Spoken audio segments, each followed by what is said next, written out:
So, Wow, we've here we got are. people. It's like when you throw a birthday party, like, feel like no one's going to come.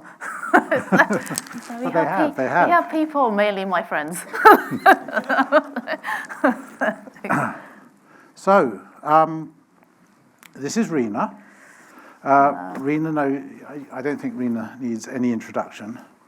Not so long ago, Rina was sitting out in the audience as a student and then sort of as an up-and-coming cinematographer. Yes. And it's just so wonderful seeing her here up front as a member of the BSC showing off her films. Yay. In the way, it's so good. Yeah, thank you. Again, your reputation precedes you.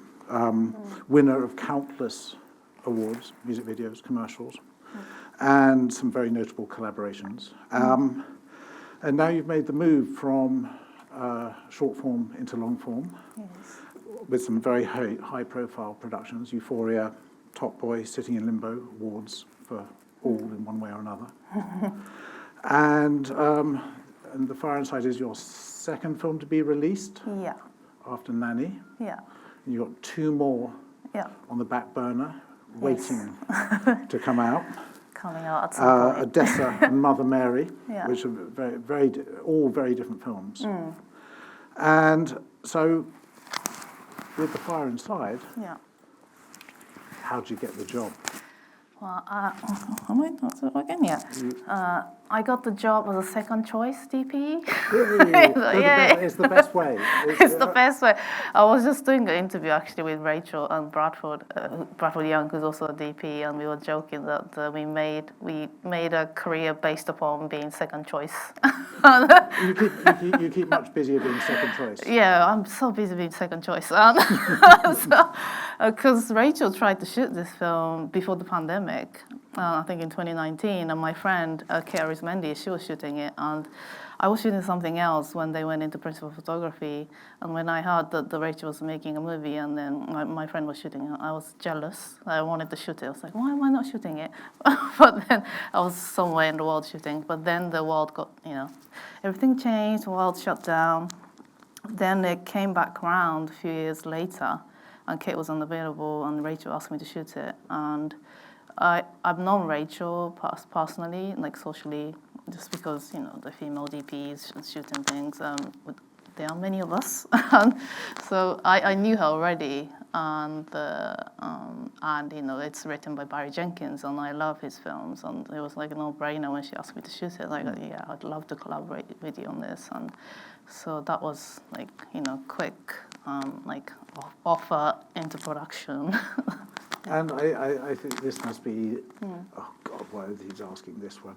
What's it like shooting for a cinematographer? Because it's sort of, especially of Rachel's sort of provenance. She was the first woman to be nominated for an Oscar. She's had such an amazing career. Yeah. And then all of a sudden, somebody who basically could say, I wouldn't do it like that.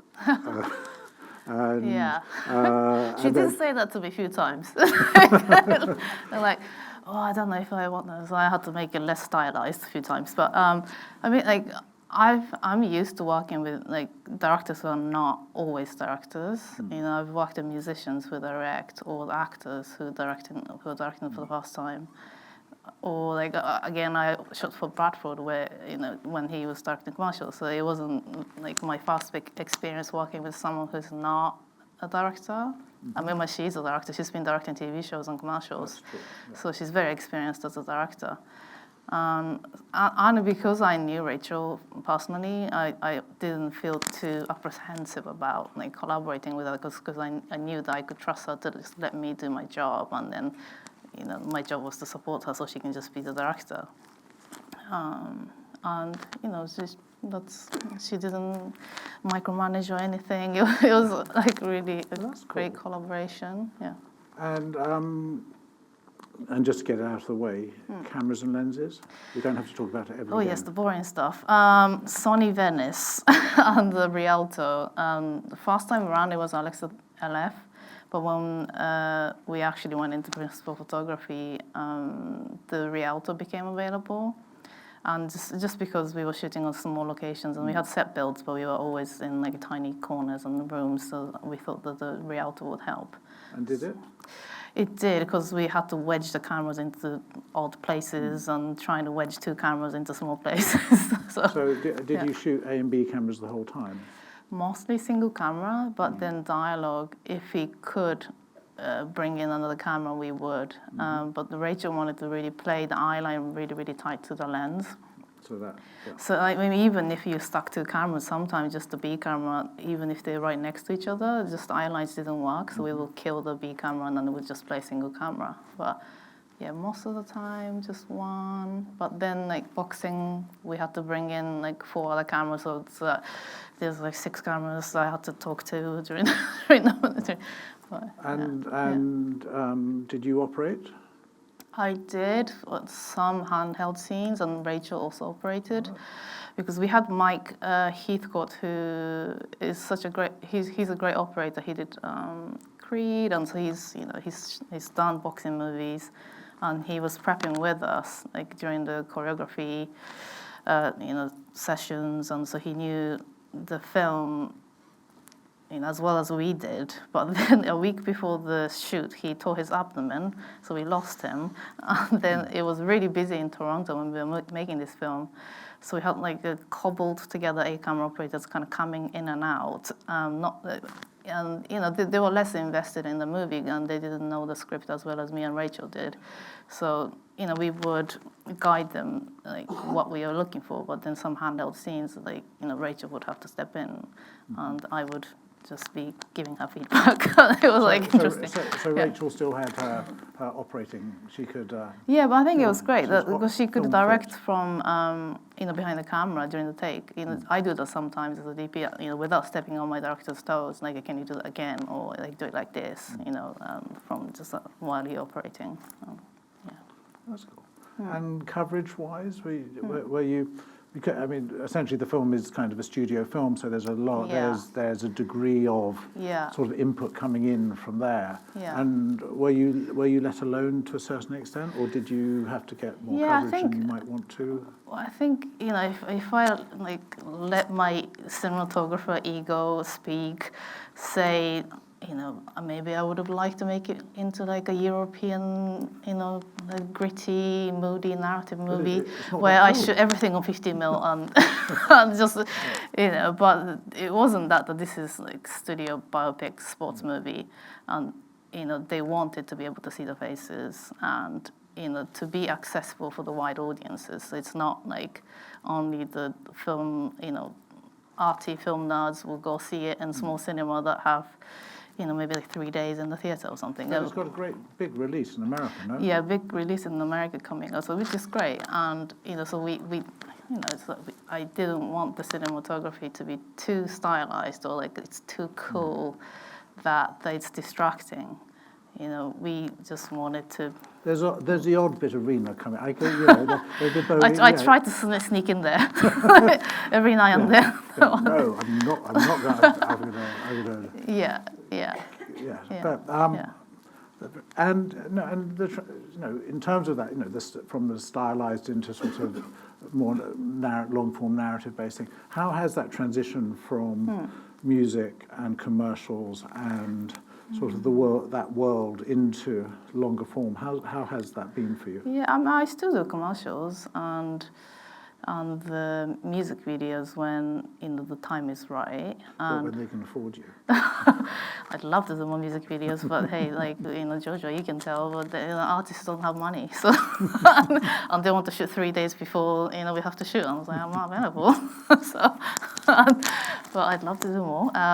But it's a different kind of beast. It's a miracle that the movie can be made. And also, let alone having a theatrical release, because my other movie that with Searchlight that's coming out, it's really wild and is that Odessa? It's Odessa. It's out there. It's very interesting, but the studio, I guess, think that it's too wild. That they decided to put it straight to streaming. But then this one is getting, like a Well, that's what we want. You know, we want people to see our work. Yeah, exactly. I mean, there's this the contradiction of it all. But it's people see it, which is in a cinema where it was intended. Yeah, I mean, it's interesting, you know, doing the both commercials, sometimes music videos, and the film. And you know, I feel lucky that I have career in both of those, so I can really pick and choose what I really want. You know, do I want to spend 6 months doing this movie instead of, you know, having life? Well, you don't need a life. You're fine. You're fine. I need a life. I need to yoga and I get massages and when you're on a movie, like I call it movie prison. Like you have no time. And one of the things I really like, and I think you did a bit on this one, is you're doing your own your lighting console. Oh yeah, it's actually started on this one because before this film, I just could not find a good lighting console operator. But on this one, I had an amazing operator, Desiree, based in Toronto. She's just really such an amazing operator that she gave me this little wingman board. What's a wingman board? It's like a tiny dimming desk that's attached to her main station.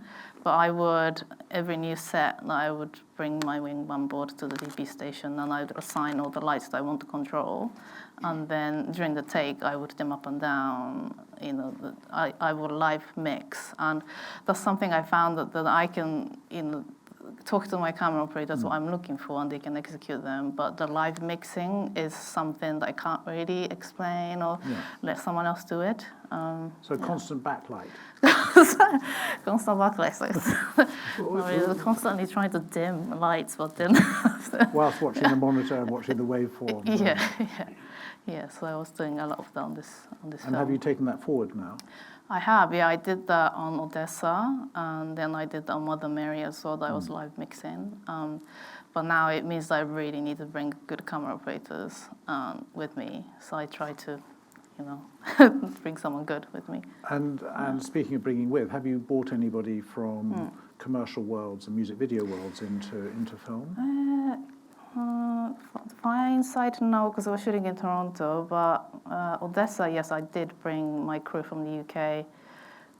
Ilana, I don't know, you guys probably know Ilana. She's an amazing operator, and I met her in the music video when we were both babies coming up, and she was the only female Steadicam operator in the country. And then she's amazing. Yeah, we came up together, and I brought her to Odessa. She was amazing. I also brought her to Mother Mary.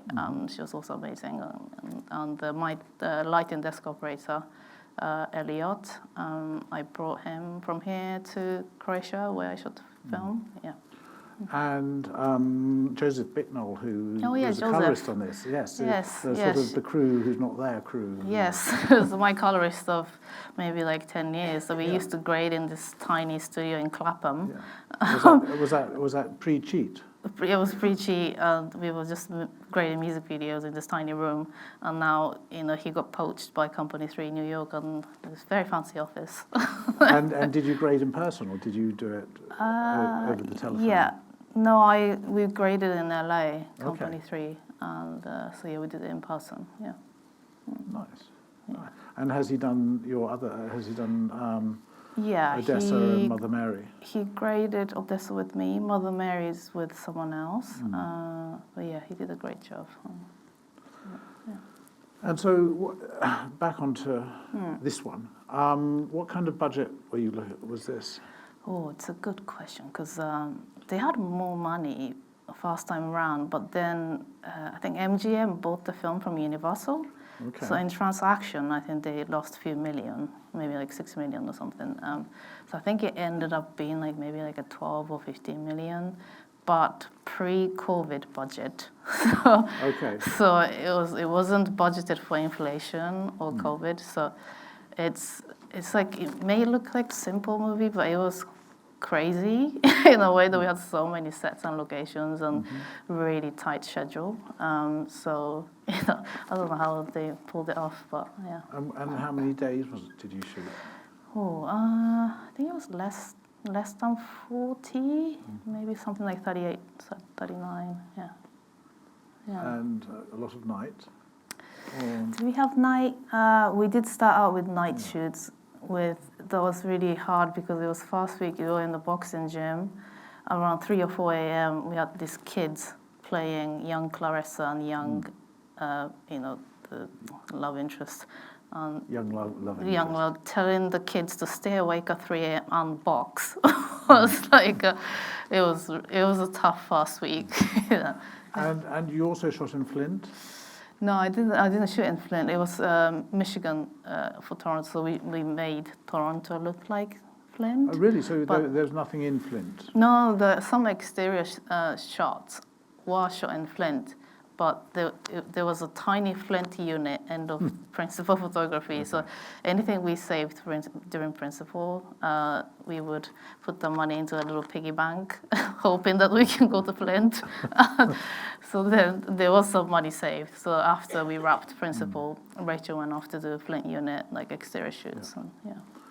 And did you feel the budget, as the budget got sort of stripped away, did you feel that? Did you feel the constraints? Yeah, I mean, you feel budget constraints on any project that you do. No matter how much money you have, because your ambition's bigger and the ideas are bigger, you never have enough money. I remember my friend was doing something like a 250 million movie, and he said that he's got the biggest budget he's ever had on production design, but we still have not we still don't have enough money. So, yeah. And in terms of studio, in terms of, I mean, it's great having a studio picture under your belt. It gives you a huge amount of, it's a stamp of approval in a weird kind of way. But that's great. And what else do I have? So I was going to ask you. Oh yes, in the prep of the film. I mean, what did prep look like? I mean, this was a really hardcore prep movie, because some narrative projects maybe you spend 8-hour days, kind of go into the office and you can have a life a little bit. But this one, there was a lot of fires that we had to fight during the pre-production. We had so many issues. So we were doing like 12-hour days trying to get the film ready. But thanks to that, once we started filming, it was pretty smooth, and we had amazing fast AD. So it was fun, and Rachel is such a great human, and also the director. The vibe on set was like it's like a family. It's nice. No one was an asshole. So we looked forward to going to set, and she's fun to hang out with. And you were saying, I think you mentioned there's there's quite a lot of choreography with the fight choreography. Yeah. Yeah, I mean, Ryan did an amazing job selling the punches, and she was actually became this amazing boxer. I think she trained for 2 years. Really? I suppose that's the benefit of COVID. Exactly. Actually, it is like she was actually a better fighter than the first time they tried to shoot the film. And did they actually shoot anything the first time round? They shot 2 days, I think, exterior in Flint. Okay. Yeah. Wow. Shall we see if anybody has a decent question? Oh, Georgia. I was wondering, as you're taking on a boxing film, which has been so... Oh. Yeah. I think so. You can record it, I think. Thank you. Hello. I was wondering, in the approach of how you were thinking about taking on a boxing film, which has been like, kind of quite epically, cinematically captured in the past, whether you wanted to approach it differently, or what kind of a atmosphere, I don't know, just it felt different for a boxing film. It felt a bit more tender, and it felt a bit more story-driven than aggression-driven, which I found interesting, but I was just wondering if you could elaborate on that. Yeah. Great question, because we did talk about, I mean, we could have been louder with the camera and lighting, and, maybe we would have done the body rig or the cut to phantom slow motion that looks amazing. But I spoke to Rachel, and it's really just about Clarissa, and we wanted to feel what she's feeling in this fight rather than the fight looking amazing. So we decided that we just shoot it very simply from her point of view or with her in the ring. So we eliminated anything that's too flashy or stylized in terms of boxing matches. Yeah. Somebody else? Oh. Look at the back, just up there. And is there somebody after? And then back down in the front here. Hi, sorry, yeah. It's probably a little similar to the last question, but I thought there was a really beautiful intimacy to both the Steadicam shots as she's entering the matches and especially the fights. And I was just wondering if you could elaborate on how you achieved that sort of really sort of personal feeling to the shots. Personal feelings to the shot. I mean, our lensing was quite wide. I think our favorites were like 29, 40, so we were quite close to the characters most of the time, and maybe like 50 for close-ups. So we would rarely go long lens unless it's through the, the ropes when she's fighting. And Steadicam, we actually didn't use that much Steadicam. But we use this thing called GG rig. GG is like in between Steadicam and handheld. If anyone hasn't used it, it's quite interesting. Have you used it? No. It's like, it looks like Steadicam, but it's got this kind of gimbal. And it gives you like a smoothness, but also a bit of roughness. Okay. So we use that a lot in the boxing fight, actually, because some of the shots just look too shaky. Mm-hmm. But then GG could follow, but still have the little bit of roughness. So yeah, we did that. Yeah, a lot. And then we've got Nick down here in the front. Anybody? And then way back over here after Nick. Wondrous, wonderful. Really enjoyed, really got involved in it. You drew me in, the pictures and the textures and the way you did all that. I think my question, I've got three words that have come up. One is planning, the other is solutions, and there are two more that come together, which is space or face. So how your mode of lighting and getting that wonderful texture and feel around the place, and yet you still got the light so often, so right on the faces of the artists that really mattered. And I think there's often that sort of, people say, well, I like the space, then people wander around and I'll pick it off kind of thing. And I think digitally that's possibly better. Works okay sometimes, but on film I always found that very tricky to do. So I just wonder whether you could tell us a little bit about your kind of philosophy and mode of getting into that stuff. Sorry, I've talked too much. Yeah, I think I start by lighting the environment for sure, because, I think on this film as well, I started by lighting the set or, the environment, and I didn't really have specials for the faces. I mean, it's pretty bright looking movie, so I didn't have to, kind of keep kind of following them around with the special light next to the camera. But I did have a little eye light dash, like with a little dome that I would add for eye light, to have a little stars in the little glint in their eyes. Planning. But then I think it did get tricky a few times in the house interior where they're fighting in the hallway. And the hallway is always a very tricky thing to light because everything is in shot, you can see the ceiling, and they're wedged in this tiny corner. I have to put the camera operator, boom operator, everyone else, and then light the faces. So that I remember, although it's such a simple scene, that was actually one of the trickiest I had to light, and I had to light the face because I couldn't see their faces, it was top lit. And I ended up using like some really old bounce card and bounce source 4 into it, and after trying like a few different things, and I think that was the only time I can remember lighting for the faces. But the rest of the time was pretty much still just moving through spaces. Were you using monitors to watch what was going on? Yeah.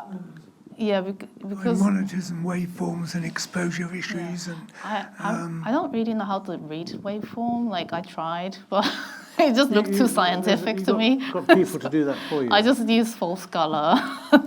I use false color, and then I am sat by the monitor with the Flanders proper monitor, and then in the I don't know, as accurate as it can be.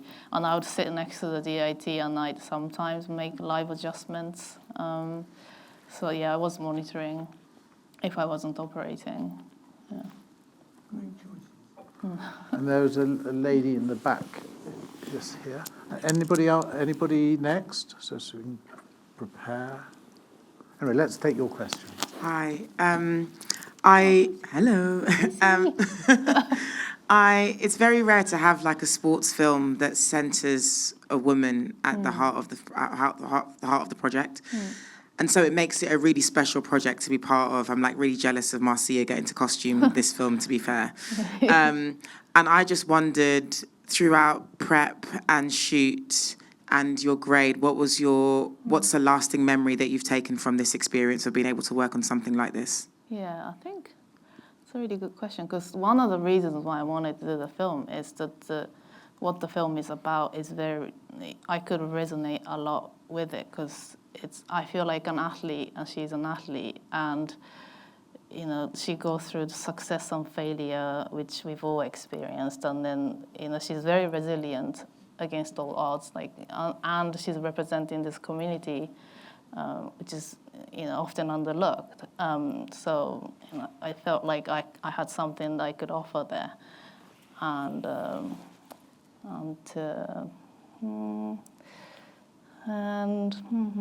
what else?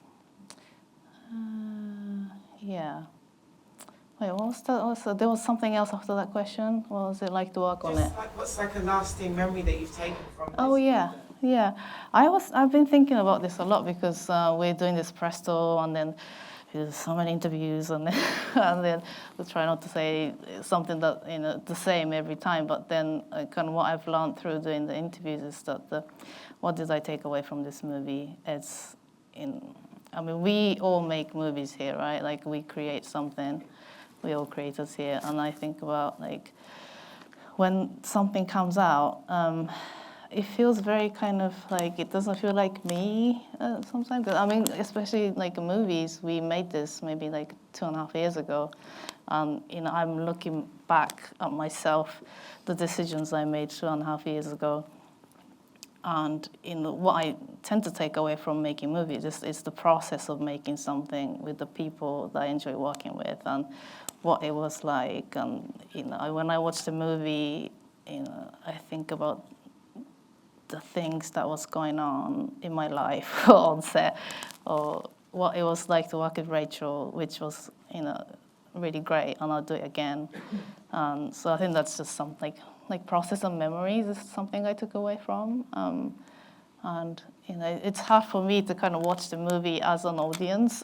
Like I cannot detach my feelings and experiences of making it. I think quite often I find with a film, as the time, as it goes further and further into the distance, you have a very different reaction to them as different memories. Some of the painful things, the muddy waters clear, and all of a sudden the bits that you didn't like, all of a sudden you do start to like, and you actually realise you've done such a good job. Yeah. And time, that old phrase, time heals, and I think and then there's still bits, there's little scenes that you'll see that nobody will ever know. But sort of you go, oh, what did I do there? I think that's a good thing about movie, because like commercials we make, maybe we don't watch it 10 years later. So some epic commercials that I still watch, and I'll be like, wow, this is so cool that you got to make this. But oftentimes you don't get to do that on commercials anymore. And movies, I feel like I mean, commercials are so transient. Music videos also to a point, but films, even if they end up in the $1 bin at Blockbuster, which if that was, I mean, they're there. They live on people's shelves, or used to. And maybe with streaming that'll change slightly, but it's it's such a huge investment, and we were talking about this a bit earlier. We put so much of our lives into it. It's you put your heart and soul. Yeah. And it helps inform, the choices you make after. And speaking of which, so, when you, after doing that, you did Nanny, and how long was the gap between Nanny and? Oh, that's a good question. I did Nanny, then I did Euphoria, then I did something else. Maybe a year and a half, 2 years. Yeah. And so, then moving on to Odessa and then Mother Mary. Yeah. Did you go into those films knowing, right, this is going to take its pound of flesh? Pound of flesh. That sort of this is going to, did that inform you, every film you've done, has that informed you into making the choices for the next, or? Because, making the choices, I think the choices of, the project I choose to do next, is informed by the project I did before, because I don't want to repeat myself. So after I did The Fire Inside, or say after I did Nanny, I got asked to shoot a lot of horror movies, but I'm not into repeating myself, so I did the biopic. And then after I did the biopic, I got sent a lot of biopic scripts. And then I'm like, oh my God, I can't do biopic again. And then I got sent Odessa, which is very wild, out there, I don't know how to describe it, kind of movie. And, so I think, it's nice to do something different. And Mother Mary, where does Mother Mary take us? It's actually, I'm really proud of the movie. I also got to work with the director. I love David Lowery. He made Ghost Story and other work that I love. Also second choice, because Andrew Dos Fralemo, he started the movie. So him and David shot maybe half of the movie, but then the actors' strike happened and it got shut down.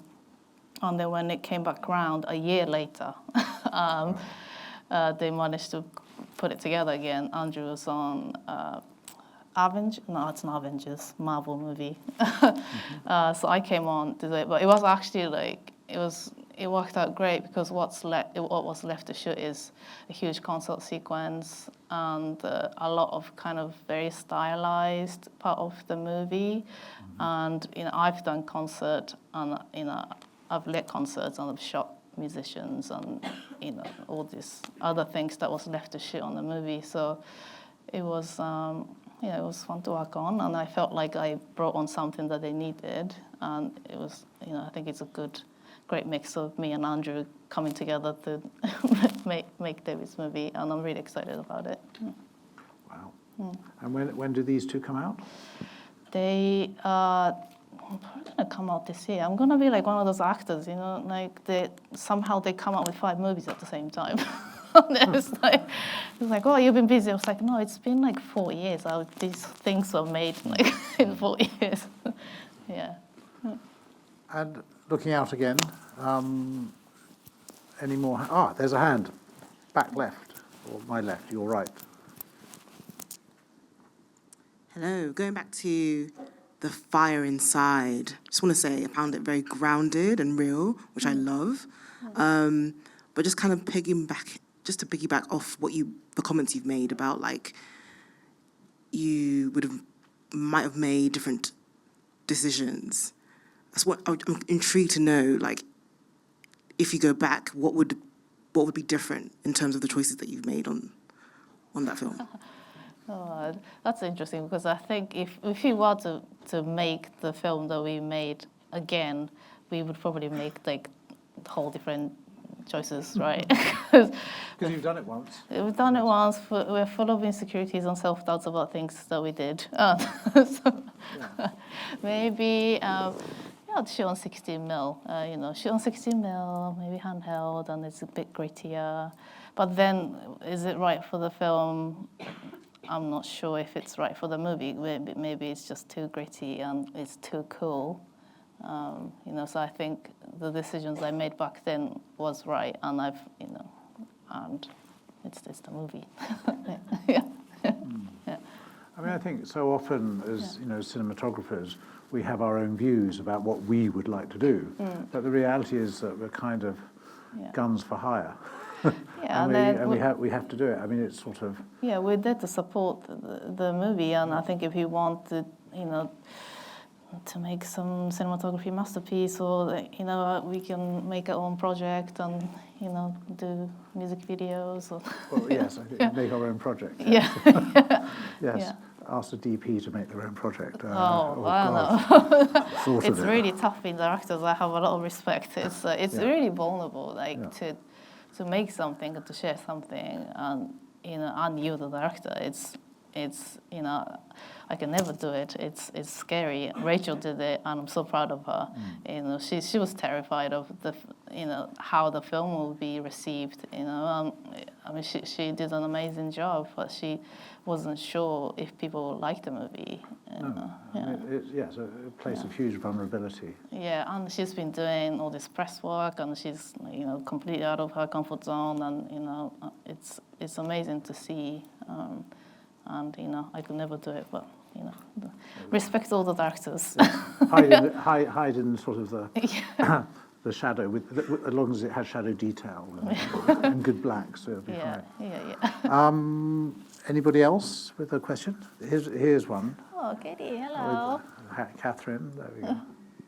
Rina, wonderful film. Thank you. I was just wondering, did you have a favorite scene that you shot, and could you talk about it? I like the one we did in the beginning of the film. The flare. Did you notice the one? There was a yeah, you did. Yeah, Willa did. There was a one where we had a telescopic crane with a running attached to it, and then you okay? Okay. Yeah. Okay. He needs water. Okay. We would pick all out, and then the operator would sneak into the ring, and then we would do the circle. That was very tricky to shoot, but because we had no fallback plan on the day, we also had only a few hours to shoot that scene. We only scheduled maybe like 3 or 4 hours because we knew that it was 1 hour. We didn't need the coverage, but then maybe fast 10 times it just wasn't working because of the way that the magnet that would come off. We were feeling the moment the camera comes off from the crane.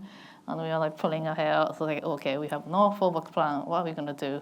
And then we just lessened like the safety magnet, the sensitivity, and then it worked in the end after 17 takes. Oh, wow. So that was good. I also like prom dance sequence, because that feels more like, it's very like a visceral experience, and it's about feeling and mood, rather than trying to explain what's happening in the scene, or there's a little dialogue, or and I enjoy people having fun, and the prom, just teenagers in love, having a great time. Yeah. So Olympics aside, yeah, that was really hard to shoot. So we were dust after shooting a week of Olympics. Yeah. Let me see if there's a hand. Oh, there you go. Hi, Rina. Thank you for bringing this film alive. And I've got a question related to dialogue scenes. Sorry, apologize about voice. And I realized that majority of the dialogues are kept in a quite like a close-up view, like a mid close-up. I wonder if that's like a more like a editing choice that the director in post-production decide to use that close-up a bit more, or that's been planned in the pre-production that we want to use more closer distance. Thank you. That's a good question, because we talked about this in the interview yesterday, actually. But we never really shot like a super close-ups. It was always maybe like a 50mm head to the collarbones. And also, again, because we wanted to feel really close to the character, we would often play the eye line very, very close, so that we would literally have the camera here and the actors trying to wedge their face next to the lens. And maybe that's... So I mean, like, because we wanted to feel, the intimacy, we didn't want to be farther away from the character so much, and on a tight lens. So maybe that's why most of the shots were mid shots. And there was a scene when she's talking about her deal in the boxing gym.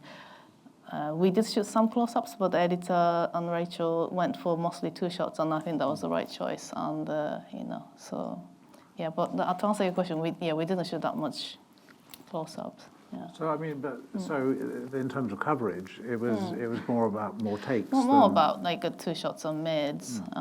Yeah. I mean, it's a two-hander, so I think you want it to feel like you're there rather than you're looking at it from farther away. And the exception is when she's in the ring. Yeah. Yeah. Yes. Oh, it's so quiet in here. It's like we need like a background music or something. Yes, yes. It's like every time I stop talking, I can hear the air. And I feel really nervous. There you go. Hi, Rina. Congrats on such a beautiful movie. I really loved the boxing sequences. I feel like those had so much life imbued into all of them, and the way that they were covered was really beautiful. So I'd love to hear, because you mentioned you touched upon the process of like the stunt work in pre-production and working with the camera operator. So I'd love to hear more about your experience and had you shot a lot of any like boxing sequences in the past before? Yeah. I'd shot a lot of sports commercials, so that did help to some extent. But then we had an extensive choreography rehearsal phase in the pre-production, so I would go to the boxing gym to see what they're choreographing, and then we would ask them to change the, which way they're selling the punches, and we would go and just do like iPhone video of how we would film it, so they can adjust the choreography. And like the relationship between the fight choreographer and us is so important that they need to know how to sell it. It's not like, if they don't understand the camera, it's very hard to, to make it look realistic. But Ryan, she actually was an amazing boxer, so it wasn't that hard. But what was hard was just because she's such an amazing boxer, her standing or the body double wasn't as good as her, so we had to just keep filming her, and we were so worried that she might actually get injured, and we had like 5 or 6 fights, and we had to make sure that she doesn't get actually hit, or her stamina, to protect her energy was really important to us, so we couldn't do that many takes. We would, and maybe that's why the coverage is quite simple also. We would have the over shoulders and 2 shots, and I had other cameras through the ring, and because we can't run that many takes before she's gassed, Yeah. And you said you ran multiple cameras on those as well, where possible. Yeah, for the fight, because I had to do broadcast cameras also. So there were, I think, maybe 2 or 3 broadcast cameras, and then 1 camera was on the crane, and 2 others were handheld or the Steadicam, and just chaos. Fun chaos. Fun chaos. Yeah. Proper chaos. Yeah. Amateur stuff. Yeah, like you're in the become shot. That's what. Yeah. So I think we may start wrapping this up unless there's a last-minute flurry of questions. There we go, last-minute flurry. There you go.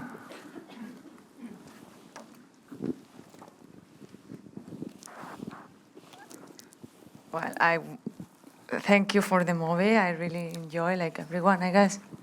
I wanted to ask you after because I'm gonna ask you now, but if you can speak a bit louder or the mic can go a bit higher because, I'm half deaf and I couldn't hear half of. Oh, sorry. I think this is going to be online. Maybe the sound will be better. It's fine. That's why I wanted to catch you later. But okay, I ask you now. Yeah. So I think like on the fighting scenes, you have used like warm light, and then when she get the medal, you use like more like cold light. For me, I mean, what was the decision? And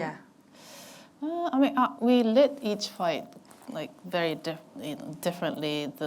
When she starts in the underground boxing gym, it's like lit by fluorescence and it's grittier. And then as the fight gets bigger and as she becomes more successful, the lighting gets a little bigger too. And the Olympics, it was our biggest lighting rig, and I had a softbox and then the 360 lighting rig, and which I would mix live depending on, say, the camera's looking this way. It's casting camera shadows. I would kill that during the take, and if it goes this way, I would just like mix the, bring up the other lights depending on where it's looking. So that's what I was doing for actually most of the boxing matches. I was controlling the lights so the camera can just do 360 without cutting. I don't know if that answers your question, but that was it. It's more about like the warm and the cold. Yeah. I think I noticed on the fight, like, yeah. For me, my question was like, So if you think about or normal storytelling, you will say, oh, fights are hard, are like hard stuff, hard fear. So you might use like more cold light, more bluish, more. But in this case, I think you have chosen like other way around. All the fights are like kind of warm and like yellow light, if you want to say. And then on the big fight, as you say, like the light progress. So maybe on the big fight, and when she get in the medal, the lights are like super cold. That for me will be like the romantic moment. She get the gold, the light is warm, but you have decided to do the opposite, which I love it. Well, I'm glad that you enjoyed. I'm trying to recall what I did 2.5 years ago, but I did have some parkans, which is tungsten source, and the LED, which is, sometimes I would, depending on the fights, because I think the Olympics we had maybe more than 3 fights, so each one I tried to light it slightly differently, and maybe this fight had parkans, so it's like warmer and more tungsten, and then other fights I would kill it and I'll bring in the moving light. So it feels different, or the top light is colder, and so there was a shift in the visual look. And on that happy note,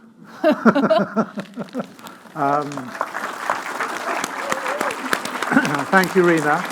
Thanks for coming. And I know it's cold and it's Monday evening. Monday evening. I appreciate you guys coming out. Yeah, it's so- hard to get out of the house. and so now we're going to retreat to the bar. Yes. Can't give me a hug. There's so many people I haven't seen for ages. Yes.